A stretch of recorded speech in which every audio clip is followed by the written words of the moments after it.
Thank you for joining us for the Natural Lifestyle Show. I'm Billy. I'm Angel. And today we are talking about, it's a personal story of mine.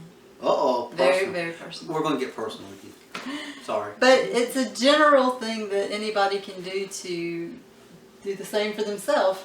And people may go through this. It may benefit you. It's healing my gut after anesthesia and IV antibiotics. So, if you've ever had surgery, then you know that the things that they give you can really throw your body for a loop. Man, you talking about a loop? Nah, a roller coaster ain't got nothing to do with this one. Yeah. Well, during every surgery you get IV antibiotics. I'm assuming it's not something that I really like, but I think it's just protocol, and that's what they did. And I'm thinking that this time they must have gave me a different kind than I've ever had before, because my body really reacted a lot differently than it had. And also, usually I get just a spinal, but this time the spinal didn't work. And so they gave me something else as well in my IV. Yeah. So I got like a double whammy of anesthesia, possibly some kind of antibiotics that I've never had before. But regardless of what kind it is, I think it pretty much wipes out all the bacteria, good and bad, in your body and throws your body for a loop. So if you're not, knowing to rebuild your body after that, someone just could potentially stay in a bad state. Yeah. I would think. But, it's been a few weeks now, like 3 weeks, and I think I'm doing pretty good. I'm pretty sure I think so too. Yeah, I'm pretty sure that my body's not where it was before, like no, it's not. Good bacteria-wise or whatever. Mm-hmm. But hopefully it's close and getting there. The thing of it is, you just got to, you got to build it back up. Yeah, it takes time. It takes time to heal, because it probably doesn't sound too good, but the conventional, like Western medicine, they're good for stuff that you really have to have, like a whammy fix for. Like I have to have a surgery to have something done in my pregnancies, and it's something I have to do. And sometimes people have to have surgeries, and there's no way around it. But then what it does to you holistically, you really have to heal from. And you have to know that, because you have to heal. Yeah. You don't want to stay in a chronic state. Yeah, it's an ongoing fight that you're going to have to do. Yeah, as long as you have procedures done, which, I'm very natural, as you know from our show, and I don't just seek out medications, and I don't seek out medical treatment. It's not like you get a headache and gotta go to the doctor. There are people like that. Yeah. And we're not saying there's anything wrong with that if that's what you choose to do. Yeah. It's just we choose differently. Yeah, I always go the natural route 99% of the time, unless I absolutely don't have an option. Yeah, and that's usually the way it goes. Yeah, with us, with Billy and I. But this is what I did to help restart my body. Number 1, enema. Uh-oh. Yes. Well, if somebody, let's talk about a mess. Let's just say this. That, the anesthesia slows things down, and then the antibiotics, you don't have any of the good bacteria that helps digest the food in your stomach.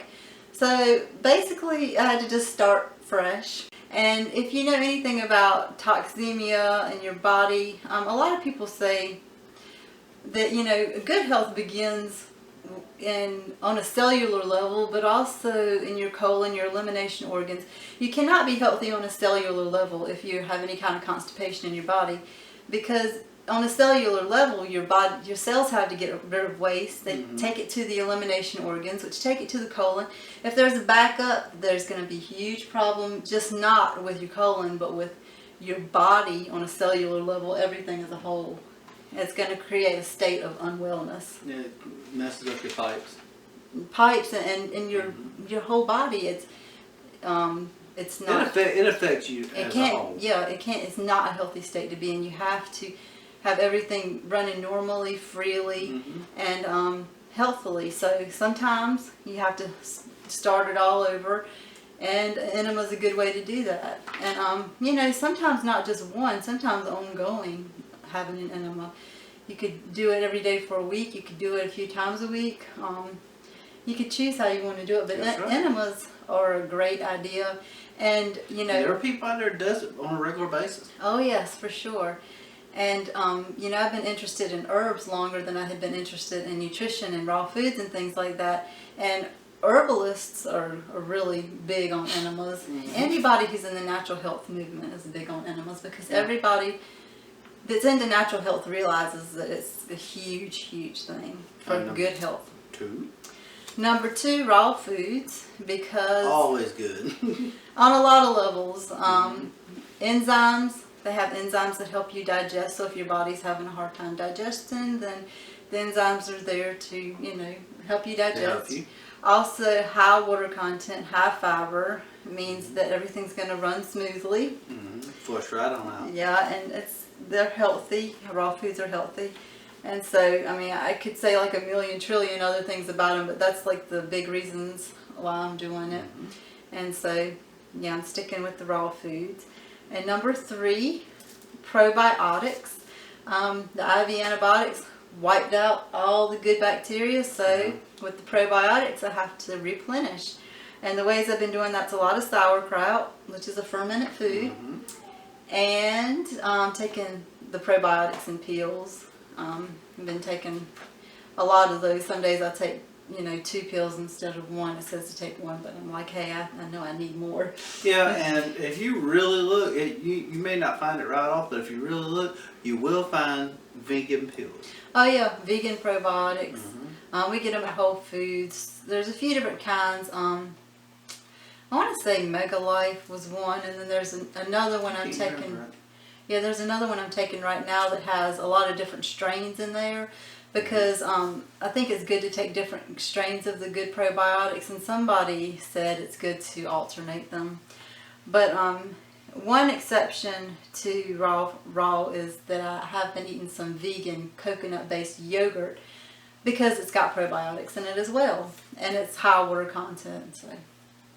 And the yogurt you're eating is that so delicious. Yeah, it's so delicious. Good product all the way around. Yeah, it's kind of expensive. It's like $2 for a little thing of it. So I don't get a whole lot of it, but I've been doing that too. So that's the 3 ways I've been reintroducing probiotics into my body. She don't get a whole lot of it, but if I'm there, I get a whole lot of it for her. Thank you. Number 4 is enzymes. Enzymes. Everybody talks about enzymes. Enzymes help to break down your food. And also... They work hard too. Yeah. They're working on a railroad. Yeah, I've got some in pill form that I try to remember to take with my meals. I don't remember it every time, but it's good to take them with your meals, especially the heavier meals, like fatty, if there's ate some nuts or something like that, I try to remember to take those. And enzymes are good not only for digestion, but a lot of raw food people, including Ann Wigmore, said that if you provide your body with enzymes, then your body can use more enzymes for its other functions. Because she said that if you're low on enzymes, then your body will just have to take the enzymes that it's using for your body maintenance and everything. For other things? Yeah, and it goes to your stomach. So it's a drain on your body not to have enough enzymes. Well, let me go take some enzymes. For a drain. And number 5, the last one. Number 5 is quercetin, and I hope I'm saying that right. If I'm not, please forgive me. I could be saying quercetin. I could be saying it wrong. I've been calling it quercetin for years. He could be saying it wrong. Yeah, I'll write it down up here so you can check it out. Right there. But I've been taking it for like allergy, asthma symptoms for a lot of years, and it had worked like a charm. And I had gotten to where I didn't need to take it that much. So before this, I hadn't been taking it as regularly as I had been. But now I'm trying to start back because it has a lot of value for the gut. For the gut. It's anti-inflammatory, antihistamine. So you don't have to call a fire truck? And what does that mean? You said anti-inflammatory. Oh. So no flames. Okay. It means, yeah, that's not exactly what it means, but okay. It tightens up a leaky gut. I heard a doctor talk about it, and he just says basically it just really does tighten everything up because, you know, in a leaky gut, and I'm not sure, but having antibiotics probably did cause a bit of a leaky gut. And a leaky gut is just when your digestive system is damaged to the point, and I think a lot of people have it these days, and they say it's because of gluten, but really I think it's probably mainly from pesticides and genetically modified foods, is my opinion. Yeah, most definitely. And that can't help. the hybridized gluten probably doesn't help out the situation, but I don't know if it's the #1 cause. I don't know. But anyway, all these things can cause your gut to kind of be open, you know, loose, and so some particles and things that are supposed to stay in your digestive tract go into your bloodstream. Can cause all kinds of problems. Yeah. I mean, systematic health problems. So don't do this. yeah, quercetin is a great way to help firm up your gut again, so that it can stay healthy and your food stays where it's supposed to stay and not just falling into your bloodstream before it's time. Oh yeah. And some foods that have a lot of quercetin in it is onions, kale, and apples. Ooh, I love all that. Yep. So that's what I've been doing. Animal raw foods, probiotics, enzymes, and quercetin. And it's been working really, really good. Like I said, things seem like they're back to normal to me. But knowing things the way I know them, I know that it's probably... stay on top of it. Yeah, you have to stay on top of it. And it's probably... Mine may not be 100% yet. Because like I said, it's only been 3 weeks since I've had it done. And so I'm going to stick with it because you want to be preventative. You don't want to have to get in a chronic situation. No. Yeah. So I hope you learned something from this. And I if you're having problems with your gut, because you know, it doesn't have to be from surgery or from a medical procedure like we had talked about. It could be something that just happens. Yeah, I mean, because the way the food system is now, a lot of people have problems with their gut. A lot of people. And a lot of people think that they're like not constipated and regular when they are, because it's normal to have like go to the bathroom every day, and some people think it's normal to go a few times a week or one time a week, or and you know, if they just got their digestive system on track, they probably wouldn't believe the difference in how they would feel. Just remember, if it's not coming out, it's staying with you. Yeah, and it's good to have a good clean diet too, because you know that's going to contribute to that situation. And you know, a lot of things like body aches and I mean just autoimmune diseases and all kinds of stuff can be linked to a leaky gut. So it's really important to have a healthy digestive system. I agree. So we thank you so much for joining us today. Thank you for joining us. Give us a like, a share, a subscribe.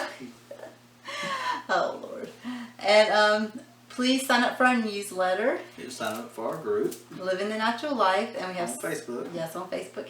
And we have social media down below. You can find us just about anywhere. Just go down, look in the description and say, I want to find them on Pinterest, Twitter, Facebook, newsletter, wherever you want to find us, just look for us there. Now the newsletter is a lot of good reading there. Yeah. If you like to read, there you go. And plus you can stay in contact with us that way, because you know, we don't send out emails like all the time or anything, but we do stay in contact. So it's a great way to stay in contact with us, because if you don't check your Twitter, your Facebook or whatever, most people do check their email at least on a semi-regular basis. Oh yeah, I do it every couple of years. Yeah. No, he's a lot better about it than I am. Yeah, I'm pretty much every day. Yeah. I'll let mine get, I mean, I check it, but I'll let it get out of hand. Well, see, the thing of it is, to me, reading, I like to look, you know, have everything total, and that helps my mind. Well, whatever helps his mind is a good thing. That's right, it's really good. Well, we'll be making another video very soon, and if you have any video suggestions, please let us know. And leave us a comment. Yeah, leave us a comment below, and we'll see you soon. Thank you for joining us. Bye. Bye.